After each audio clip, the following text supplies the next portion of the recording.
Hi friends, welcome to Lakshmi Max. இன்னைக்கு என்ன பார்க்க போறோம்னா இன்னைக்கு நடந்த RRB NTPC ல கேட்ட GK क्वेश्चंस வந்து டிஸ்கஸ் பண்ண போறோம். ஃபர்ஸ்ட் क्वेश्चन பாருங்க. Dilana is one of the presentation styles of which dance form? Dilana என்பது எந்த நடன வடிவத்தின் ஒரு முன்வைப்பு பாணி ஆகும்னு கேட்டிருக்காங்க. எந்த நடனம் அப்படினு பாத்தீங்கன்னா பரதநாட்டியம். ஓகே. ஆனா இன்னைக்கு கேட்ட क्वेश्चन எது அப்படினு பாத்தீங்கன்னா பரதநாட்டியத்தோட லாஸ்ட் ஸ்டேஜ் என்ன சொல்லுவோம்? கடைசி நிலையை நாம என்ன சொல்லுவோம்னு கேட்டிருந்தாங்க. இதுதான் இன்னைக்கு கேட்ட क्वेश्चन. பரதநாட்டியத்தோட கடைசி நிலையை நாம என்ன சொல்லுவோம் அப்படினு பாத்தீங்கன்னா திலானான்னு சொல்லுவோம்.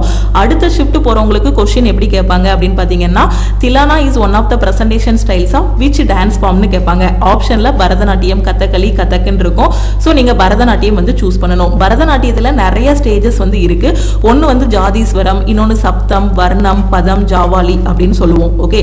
பரதநாட்டியத்தோட கடைசி ஸ்டேஜ் எது அப்படின்னு பாத்தீங்கன்னா திலானா. ஓகே. சோ அதே மாதிரி சங்கீத நாடக அகாடமி பாத்தீங்கன்னா இந்தியாவுல 8 பாரம்பரிய நடன வடிவங்கள் இருக்குன்னு சொல்லியிருக்காங்க. அந்த நடன வடிவங்கள் எதுலான்னு பாத்தீங்கன்னா பரதநாட்டியம். பரதநாட்டியம் எந்த ஸ்டேட்டோட நடனம் அப்படின்னு பாத்தீங்கன்னா நம்ம தமிழ்நாட்டோட நடனம். அதுல ஃபேமஸான டான்சர்ஸ் யாருன்னு பாத்துக்கோங்க. ருக்மிணி அருந்தாலே, கிருஷ்ணன் ஐயர், அதே மாதிரி மிர்னலினி சாராபாய். கதக்குங்கிறது உத்தரப்பிரதேசத்தோட நடனம். இதுல முக்கியமானவங்க யாருன்னு பாருங்க. பிர்ஜு மகாராஜ், சித்தாரா தேவி. உங்களுக்கு எக்ஸாம்ல கேட்டிருப்பாங்க. லீலா ஷோகே அப்படின்னு நேம் கொடுத்துட்டு எந்த நடனத்தோடு தொடர்புடையவர்னு கேட்பாங்க. கதக்கு. அதே மாதிரி பிர்ஜு மகாராஜ்னு கொடுத்துட்டு இவங்க எந்த நடனத்தோடு தொடர்புடையவர்னு கேட்பாங்க. ஓகே. ஒரு क्वेश्चन ஒரு ஷிஃப்ட்ல கேட்காங்கன்னா அதுக்கு ரிலேட்டடா வரக்கூடிய எல்லாமே நீங்க படிச்சிரணும். குச்சிப்புடி இருக்குன்னா இது ஆந்திர பிரதேசத்தோட நடனம். அதுல முக்கியமானவங்க யாரு அப்படின்னு பாத்தீங்கன்னா யாமினி கிருஷ்ணமூர்த்தி, ராகினி தேவி, பால சரஸ்வதி. இவங்க எல்லாருமே குச்சிப்புடி டான்சர்ஸ். மணிப்பூர்ல இருக்கக்கூடிய டான்ஸ் எதுனா மணிப்புரி. ஓகே. அதுல முக்கியமான டான்சர்ஸ் யாருலான்னு பாருங்க. மோகினி ஆட்டம் கேரளாவோட டான்ஸ். அதுல முக்கியமானவர் யாருன்னா VN மேனன். அடிக்கடி क्वेश्चनல வந்து கேட்டிருக்காங்க இவரை. அடுத்து மாதுரி அம்மா, சுனந்தா நாயர், கல்யாணி அம்மா. இவங்க எல்லாருமே மோகினி ஆட்டத்துல ஃபேமஸான டான்சர்ஸ். சத்ரியா டான்ஸ் எந்த ஸ்டேட்டோடதுன்னு பாத்தீங்கன்னா அசாமோடது. எக்ஸாம்ல கேட்பாங்க சத்ரியாங்கிறது எந்த ஸ்டேட்டோட டான்ஸ்னு கேட்பாங்க. அதுல முக்கியமானவங்க யாரு? கதகளிங்கிறது எதோட டான்ஸ்? ஓகே. சோ கேரளாவோட டான்ஸ். அப்போ VN மேனன் பாத்தீங்கன்னா அவர் மோகினி ஆட்டத்திலையும் ஃபேமஸ் தான், எது கதகளிலையும் ஃபேமஸ் தான். அப்போ ஆப்ஷன் ஏல மோகினி ஆட்டம், பில வந்து கதகளின்னு கொடுத்திருப்பாங்க. ஆப்ஷன் சில வந்து ANBன்னு கொடுத்திருப்பாங்க. அப்போ நம்ம ANB வந்து சூஸ் பண்ணணும். ஓகே. அடுத்த क्वेश्चन பாருங்க. The statue of Ramlal was unveiled by the sculptor in the Sri Ram Janmabhoomi Temple, Ayodhya. அதாவது அயோத்தியில இருக்கக்கூடிய ஸ்ரீராம் ஜென்மபூமி டெம்பிள்ல இருக்கக்கூடிய அந்த ராம்லால் ஸ்டாச்சு, அந்த ராமரோட சிலையை வடிவமைத்தவர் யாருன்னு கேட்டிருக்காங்க. யாரு அப்படின்னு பாத்தீங்கன்னா அருண் யோகிராஜ். இவரு தான் என்ன பண்ணிருக்காருன்னா அந்த சிலையை வந்து வடிவமைச்சிருக்காரு. அயோத்தியில் உள்ள ஸ்ரீ ராம ஜென்மபூமி கோயிலுக்கான ராம்லல்லா சிலையை வடிவமைத்தவர் யாரு அப்படின்னு பாத்தீங்கன்னா சிற்பி அருண் யோகிராஜ். அடுத்த question. What is the budget allocated for road transport? road transportக்கு allocate பண்ண பட்ஜெட் என்னன்னு கேட்டிருக்காங்க. 2.886 lakh crore. அப்ப அடுத்த ஷிஃப்ட் போறவங்க பட்ஜெட்ல இருக்கக்கூடிய எல்லா முக்கியமான பாயிண்ட்ஸ் எல்லாமே படிச்சுட்டு போணும். Who was the founder of Maukhari dynasty? நான் ஏற்கனவே yesterday analysis போடும்போதே சொன்னேன். டைனஸ்டில இருந்து क्वेश्चन வந்து கேக்குறாங்க. ஒவ்வொரு டைனஸ்டியும் யார் யாரு தோற்றுவித்தாங்க, யார் வந்து ஒவ்வொரு டைனஸ்டியோட ஃபவுண்டர்ங்கறத படிச்சுட்டு போங்கன்னு சொன்னேனா. இப்ப பாருங்க மௌகாரி டைனஸ்டியோட ஃபவுண்டர் யாருன்னு கேட்டிருக்காங்க. யாருன்னா ஈசானவர்மன். இவர் தான் இந்த மௌகாரி டைனஸ்டியோட founder. Okay. So Tamil medium student பாருங்க. மௌகாரி வம்சத்தை நிறுவியவர் யாருன்னா ஈசானவர்மன். குப்த பேரரசோட வீழ்ச்சிக்கு பிறகு வந்ததுதான் இந்த மௌகாரி வம்சம். ஓகே. அடுத்த क्वेश्चन பாருங்க. What is the rare metal found with plutonium?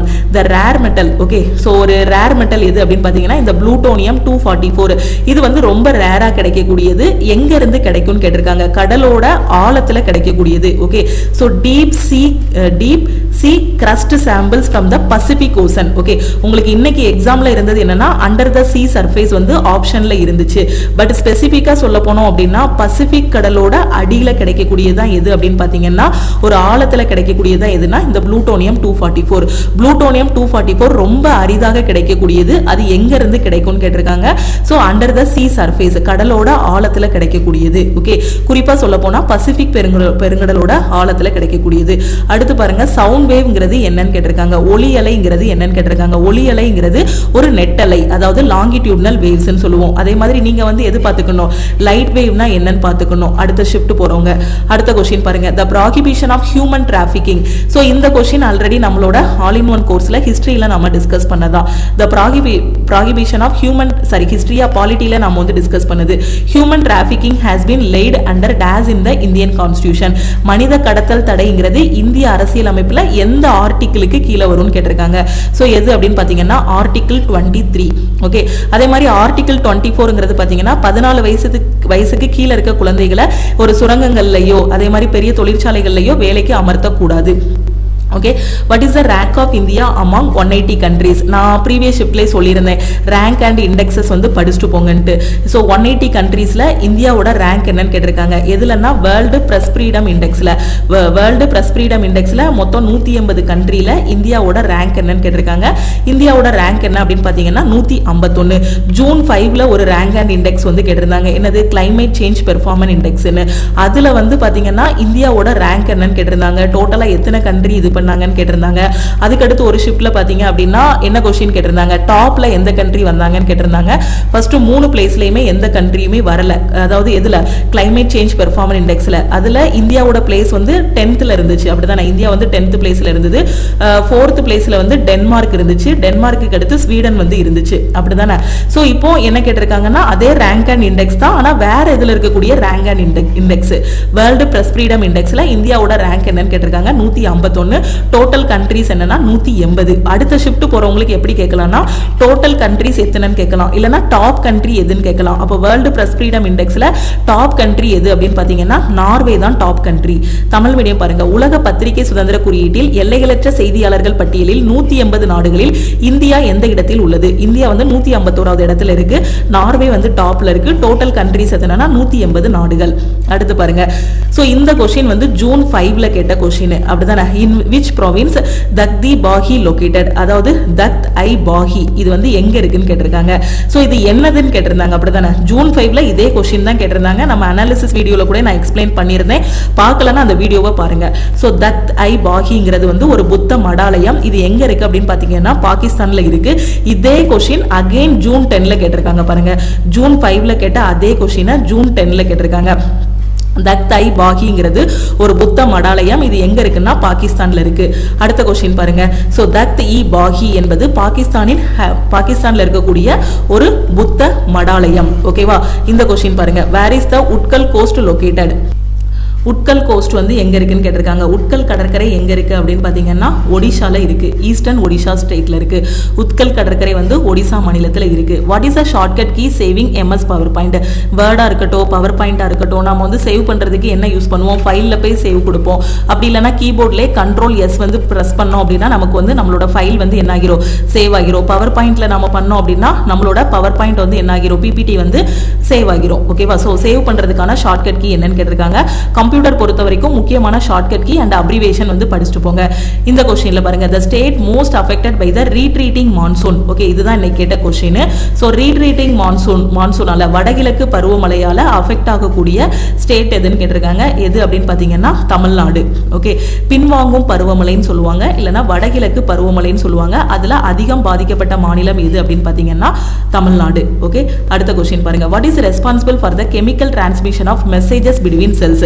நம்ம பாடியில இருக்கக்கூடிய செல்ஸ் இருக்கு இல்லையா, இல்ல நியூரான் இருக்குன்னு வச்சுக்கோங்க. ஒரு நியூரான்ல இருந்து இன்னொரு நியூரானுக்கு மெசேஜஸ் எல்லாமே கடத்துறதுக்கு எது காரணம் அப்படின்னு பாத்தீங்கன்னா ஸ்னாப்ஸ். ஓகே, செல்களுக்கு இடையே செய்திகளின் வேதியியல் பரிமாற்றத்திற்கு எது பொறுப்பு அப்படின்னு பாத்தீங்கன்னா ஸ்னாப்ஸ். ஓகே, இந்த ஸ்னாப்ஸ் என்ன பண்ணும் அப்படின்னு பாத்தீங்கன்னா ஒரு நியூரான்ல இருந்து இன்னொரு நியூரானுக்கு செய்தியை வந்து என்ன பண்ணும்? கடத்தக்கூடியது.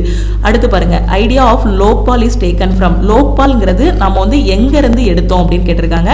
சோ எதுல இருந்துனா ஸ்காண்டினேவியன் கண்ட்ரீஸ்ல இருந்து. ஸ்காண்டினேவியன் கண்ட்ரீஸ்னா மொத்தம் 5 கண்ட்ரி வரும். எதுலாம்னா Iceland, Norway, Sweden, Finland, Denmark. இதுதான் என்னன்னா ஸ்காண்டினேவியன் கண்ட்ரீஸ்னு சொல்லுவோம். இதுல இருந்து தான் லோக்பால் அப்படிங்கக்கூடிய ஒரு யோசனை வந்து எடுத்திருக்கோம். ஓகே, உங்களுக்கு எக்ஸாம்ல இந்த 5 கண்ட்ரில ஏதாவது 4 கொடுத்துட்டு ஆப்ஷன் டில ஆல் ஆஃப் தி அபோன் கொடுத்திருப்பாங்க. இல்ல 5ஐயுமே கொடுத்தனாலும் ஆல் ஆஃப் தி அபோன் கொடுத்திருப்பாங்க. இல்ல ஏதாவது ஒண்ணு மட்டும் கொடுத்திருப்பாங்க. நார்வே மட்டும் வந்திருக்கும், ஸ்வீடன் மட்டும் வந்திருக்கும், பின்லாந்து மட்டும் வந்திருக்கும். சோ லோக்பால் அப்படிங்கக்கூடிய ஒரு கான்செப்ட் எதுல இருந்து எடுத்தோம் அப்படின்னா இந்த 5 கண்ட்ரி, இந்த ஸ்காண்டினேவியன் கண்ட்ரீஸ்ல இருந்து எடுக்கப்பட்டது. ஓகே, சோ ஸ்காண்டினேவிய நாடுகள். ஓகே, அடுத்து பாருங்க. in which of the following caves is the reclining idol Lord Vishnu located? So எங்க இருக்கு அப்படின்னு பாத்தீங்கன்னா எல்லோரா கேவ்ஸ்ல இருக்கு. எல்லோரா குகைகள் எங்க இருக்கு அப்படின்னா மகாராஷ்டிரால இருக்கு. who headed the law commission appointed by Lord William Bentinck? William Bentinck பிரபு நியமித்த சட்ட ஆணையத்தின் தலைவர் யாருன்னு கேட்டிருக்காங்க. சோ இதுவும் நாம ஹிஸ்டரியில டிஸ்கஸ் பண்ண கொஸ்டின் தான். யாருன்னா Macaulay Prabhu.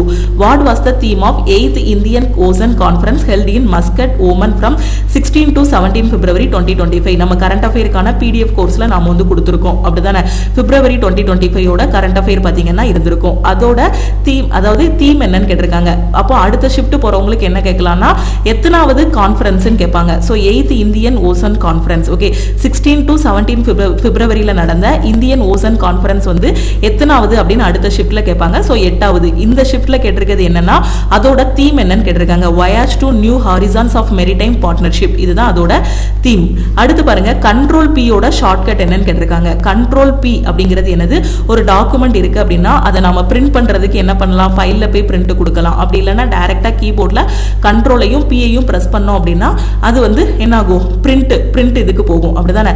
ஸோ பிரிண்ட் போடுற மாதிரி போகும். அதுல சேவஸ் PDF கொடுத்தோம்னா PDF சேவ் ஆகும். இல்ல பிரிண்ட் கொடுத்தோம் அப்படின்னா செலக்ட் பண்ணி நம்ம பிரிண்ட் அவுட் ஆகும் எடுத்துக்கலாம். அப்போ கண்ட்ரோல் பிங்கிறது பிரிண்ட் பண்றதுக்கான ஷார்ட்கட் கீ. அடுத்து பாருங்க, who is the first Asian to receive the lifetime achievement award in the field of bioeconomy? யார் வாங்கியிருக்காங்க அப்படின்னு பார்த்தீங்கன்னா பிரமோத் சௌத்ரி. ஓகே, ஸோ இதுதான் இன்னைக்கு நடந்த NTPC ஷிஃப்ட் 1ல கேட்ட கொஸ்டின்ஸ். ஸோ நாளைக்கு வீடியோவில் ஷிஃப்ட் 2 and 3ல கேட்ட கொஸ்டின்ஸ் எல்லாமே நம்ம வந்து டிஸ்கஸ் பண்ணலாம். இந்த கிளாஸஸ் வந்து உங்களுக்கு ரொம்பவே யூஸ்ஃபுல்லாக இருக்கும்னு நினைக்கிறேன். இது உங்களுக்கு இதுக்கு அடுத்து தான் எக்ஸாம் வருது அப்படின்னா இதுக்கு முன்னாடி நான் போட்ட அனாலிசிஸ் வீடியோவை பார்த்துருங்க. ப்ளஸ் அந்தந்த ஷிஃப்ட்ல என்னென்ன கொஸ்டின்ஸ்லாம் கேட்டிருந்தாங்களோ அது எல்லாமே தனித்தனியா அப்லோட் பண்ணிருக்கேன். அந்த வீடியோஸையும் பார்த்துருங்க. அதோட PDF நம்மளோட ஆல் இன் ஒன் கோர்ஸ்லயே ப்ரொவைட் பண்ணிருக்கேன். நம்ம வாட்ஸ்அப் குரூப்லயும் இருக்கு. அந்த PDF-ஐயும் நீங்க டவுன்லோட் பண்ணிக்கலாம். ஓகேவா? ஏன்னா ப்ரீவியஸ் ஷிஃப்ட்டோட கொஸ்டின்ல 1 or 2 கொஸ்டின்ஸ் வந்து ரிப்பீட் ஆகுது. டாபிக் பார்த்துட்டு போனீங்க அப்படின்னா 10 கொஸ்டின் வரைக்கும் உங்களால அட்டன் பண்ண முடியும். கரண்ட் அஃபேர் பொறுத்த வரைக்கும் லாஸ்ட் 4 மந்த்ஸோட கரண்ட் அஃபேர் இல்லைனா 6 மந்த்ஸோட கரண்ட் அஃபேர் வந்து படிச்சுட்டு போங்க. அந்த கரண்ட் அஃபேர் எப்படி படிக்கணும்னு தெரியாத ஸ்டூடெண்ட் நம்ம லக்ஷ்மி மேக்ஸ் ஆப்ல கரண்ட் அஃபேருக்கான PDF கோர்ஸ் வந்து கொடுத்துருக்கோம். இதுல லாஸ்ட் 1.5 வருஷத்தோட கரண்ட் அஃபேர் வந்து இருக்கும். பிளஸ் அப்கமிங் கரண்ட் அஃபேரும் உங்களுக்கு கவர் ஆகும். இப்போ நீங்க கரண்ட் அஃபேருக்கான PDF கோர்ஸ்ல ஜாயின் பண்ணிட்டீங்கன்னா இந்த கிராஜுவேட் லெவல் எக்ஸாமுக்கு மட்டும் இல்ல, அடுத்து வரக்கூடிய அண்டர் கிராஜுவேட் லெவல் எக்ஸாமுக்கும் இந்த கரண்ட் அஃபேர் வந்து உங்களுக்கு யூஸ்ஃபுல்லா இருக்கும். ஓகே, சோ இந்த PDF கோர்ஸ்ல இப்போ கிராஜுவேட் லெவலுக்கு ஜஸ்ட் ஒரு 4 மந்த்ஸோட current affair, last 4 months or 6 மந்த்ஸோட கரண்ட் அஃபேர் மட்டும் படிச்சா போதும். அண்டர் கிராஜுவேட் போகும்போது ரிமைனிங் கரண்ட் அஃபேர் எல்லாமே நீங்க படிச்சிருங்க. ஒன்ஸ் நீங்க ஜாயின் பண்ணிட்டீங்கன்னா இதுல லைஃப் டைம் வேலிடிட்டி இருக்கும். கரண்ட் அஃபேருக்கு இதை மட்டுமே நீங்க ஃபாலோ பண்ணாலே போதுமானது. ஓகே, அதே மாதிரி நான் NTPCக்கு டெஸ்ட் பிராக்டிஸ் பண்ணணும், குரூப் டிக்கு டெஸ்ட் பிராக்டிஸ் பண்ணணுங்கிற ஸ்டூடெண்ட் லக்ஷ்மி மேக்ஸ் ஆப்ல இருக்கக்கூடிய டெஸ்ட் பேட்ச்ல நீங்க ஜாயின் பண்ணிக்கலாம்.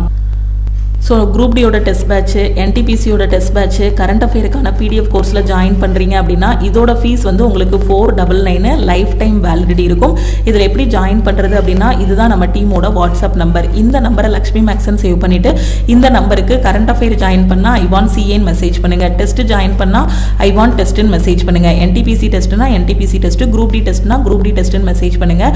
டீமில் இருந்து கான்டாக்ட் பண்ணிவிட்டு ஜிபே நம்பர் இல்லை அக்கௌண்ட் நம்பர் கொடுப்பாங்க. அதுக்கு 499 பே பண்ணிவிட்டு பேமெண்ட்டோட ஸ்க்ரீன்ஷாட் சென்ட் பண்ணீங்கன்னா டீம் வந்து பேக் எண்ட்ல இருந்து உங்களுக்கு அக்சஸ் கொடுத்துருவாங்க. ஓகே, அதே மாதிரி குரூப் டிக்கு இன்னொரு 100 டேஸ் வந்து டைம் இருக்கு. இப்பதான் மேம் என்னோட ப்ரிப்பரேஷன் ஸ்டார்ட் பண்ணிருக்கேன், எனக்கு ஒரு பெஸ்டான ஆன்லைன் கிளாஸ் வேணுங்கிற ஸ்டூடெண்ட் லக்ஷ்மி மேக்ஸ் ஆப்ல இருக்க ஆல் இன் ஒன் கோர்ஸ்ல ஜாயின் பண்ணிக்கோங்க. இந்த கோர்ஸ்ல உங்களுக்கு எல்லாமே ப்ரொவைட் பண்ணிடுவோம். குரூப் டிக்கான தனி பேட்ச் வந்து கொடுத்துருக்கோம். ஒவ்வொரு வாரமும் என்னென்ன படிக்கணுங்கிறதுக்கான சிலபஸ், கிளாஸஸ், மெட்டீரியல்ஸ் எல்லாமே கையில கொடுத்துட்டு வாரம் சாட்டர்டே இதுல டெஸ்ட் இருக்கும். தமிழ் அண்ட் இங்கிலீஷ்ல கிளாஸஸ் அட்டன் பண்ணிக்கலாம். டெஸ்ட்டும் தமிழ் அண்ட் இங்கிலீஷ்ல அட்டன் பண்ணிக்கலாம். கரண்ட் அஃபேரும் தமிழ் அண்ட் இங்கிலீஷ்ல நீங்க வந்து வாங்கிக்கலாம். இது போகையும் வேற எதுவும் டவுட் இருக்குன்னா இந்த நம்பருக்கே கால் பண்ணியோ வாட்ஸ்அப் பண்ணியோ கேட்டுக்கோங்க. ஆப்ல போய் டைரக்டா ஃபீஸ் பே பண்ண வேண்டாம். ஆல் இன் ஒன் கோர்ஸோட ஃபீஸ் ஆப்ல வந்து 2500 இருக்கும். இந்த ஃபீஸ் பே பண்ண வேண்டாம். டீமுக்கு கான்டாக்ட் பண்ணிட்டீங்கன்னா அவங்க கொடுக்குற ஜிபே நம்பருக்குன்னா நீங்க 1999 மட்டும் பே பண்ணா போதுமானது. அதே மாதிரி இந்த குரூப் டி தான் எனக்கு லாஸ்ட் சான்ஸ், இதுக்கப்புறம் என்னால எந்த எக்ஸாமும் எழுத முடியாதுங்கிற ஸ்டூடெண்ட் 1 இயர் வேலிடிட்டியில ஜாயின் பண்ணிக்கலாம். 1 இயர் வேலிடிட்டியோட ஃபீஸ் பாத்தீங்கன்னா 1499. ஓகே, அதே மாதிரி எக்ஸாம் ஹாலுக்கு லேட்டா போகாதீங்க. நான் சொன்ன ஸ்ட்ராட்டஜி படி ஈஸியான கொஸ்டின் ஃபர்ஸ்ட், மாடரேட்டான கொஸ்டின், அதுக்கப்புறம் டிஃபிகல்ட்டான கொஸ்டின் அட்டன் பண்ணுங்க. ஹால் டிக்கெட் கரெக்டா எடுத்துட்டு போங்க. பிளாக் அண்ட் ஒயிட்ல பிரிண்ட் அவுட் போட்டுருங்க. போட்டோ கொண்டு போங்க. 2 பாஸ்போர்ட் சைஸ் போட்டோ வச்சுக்கோங்க. ஆதார் கார்டோட ஒரிஜினல் வச்சுக்கோங்க. இன்னொரு ஐடி ப்ரூஃபும் வச்சுக்கோங்க. எக்ஸாம் ஹாலுக்கு கரெக்டா ஒரு அரை மணி நேரத்துக்கு முன்னாடியே ரீச் ஆகிற மாதிரி பார்த்துக்கோங்க. ப்ரியரா எல்லா பிளானும் பண்ணிக்கோங்க. எக்ஸாம் நல்லா பண்ணுங்க. ஒவ்வொரு ஷிஃப்டோட அனாலிசிஸ் எல்லாமே நான் உங்களுக்கு கொடுத்துருவேன். எக்ஸாம் முடிஞ்சதுக்கு அப்புறம் நம்ம எக்ஸ்பெக்டட் கட் ஆஃப் வந்து டிஸ்கஸ் பண்ணலாம். ஓகேவா? ஸோ இப்போ நடக்கிற எக்ஸாமில் ஒவ்வொரு ஷிஃப்ட்டை பொறுத்து சில ஷிஃப்ட்டில் 65 போட்டாலே அது வந்து நல்ல அட்டெம்ப்ட் தான். சில ஷிஃப்ட்டில் 70 கிட்ட போட வேண்டியிருக்கும். உங்களுக்கு டஃப்பாக இருக்குன்னா நீங்கள் பயப்பட வேண்டாம், எக்ஸாமில் நார்மலைசேஷன் இருக்கும். ஓகேவா? ஸோ வேறு எதுவும் டவுட் இருக்குது அப்படின்னா மறக்காமல் இந்த நம்பருக்கு வாட்ஸ்அப் பண்ணுங்கள். ஹால் டிக்கெட் டவுன்லோட் பண்ணுறதா இருக்கட்டும், சிட்டி இன்டிமேஷன் பார்க்குறதா இருக்கட்டும், என்ன டவுட் இருந்தாலும் இந்த நம்பருக்கே கால் பண்ணி கேட்டுக்கோங்க. ஓகே, ஸோ திருப்பியும் அடுத்த கிளாஸில் மீட் பண்ணலாம். தேங்க்யூ.